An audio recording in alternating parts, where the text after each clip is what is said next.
I noticed something about learning to code. It's not that people are lazy, it's that every day you don't know where to start. You wake up, open your phone, scroll a bit, and before you know it, the day is gone. So I fixed that. I built an AI agent that runs my mornings for me. Every single day, I wake up and I already have a message waiting.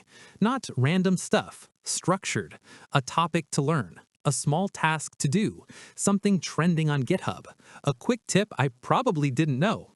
And the difference? I don't waste time thinking anymore. I don't ask, what should I learn today? It's already decided. And that sounds small, but that's actually the hardest part of learning. Not coding, deciding.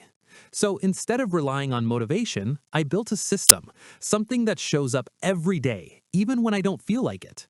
That's what OpenClaw with KiloClaw actually lets you do. Not just chat with AI, but set up agents that run in the background, schedule things, and deliver exactly what you need without you asking. So now, before I even touch my laptop, I already know what I'm doing for the day. And honestly, that changed everything.